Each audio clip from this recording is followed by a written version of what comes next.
আজ আমরা পৌঁছে গেছিলাম কলকাতা থেকে মাত্র 2 ঘন্টা দূরে গাদিয়ারায় রূপনারায়ণ নদীর ধারে জলতরঙ্গ ইকো রিসর্টে। রিসর্টটি এখনও আন্ডার কনস্ট্রাকশন, বাট কিছুটা পার্ট তৈরি হয়ে গেছে। এই রিসর্টটি সুন্দর করে বেশ বাঙালিয়ানায় সাজানো হয়েছে। এখানে 4 bedded room and double bedded রুমেরও অপশন রয়েছে। এছাড়া ছোট্ট একটি প্লেগ্রাউন্ড রয়েছে and swimming pool under construction. 4 bedded room rent 1000 and 2 bedded room rent 800 and fish with chicken thali 699 and fish with mutton thali 849 আর এতেই ব্রেকফাস্ট অ্যান্ড বিকেলে snacks included. ব্রেকফাস্টে ছিল লুচি অ্যান্ড আলুর তরকারি আর মিষ্টি, আর স্ন্যাক্সে ছিল পাকোড়া অ্যান্ড চা অথবা কফি।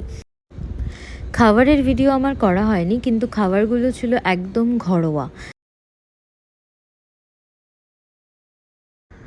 আপনারাও কলকাতার আশেপাশে ডে আউটের জন্য যদি জায়গা খুঁজে থাকেন, তাহলে এই রিসর্টটাকে কনসিডার করতেই পারেন। সব মিলিয়ে পারফেক্ট উইকেন্ড ডেস্টিনেশন বলাই যায়।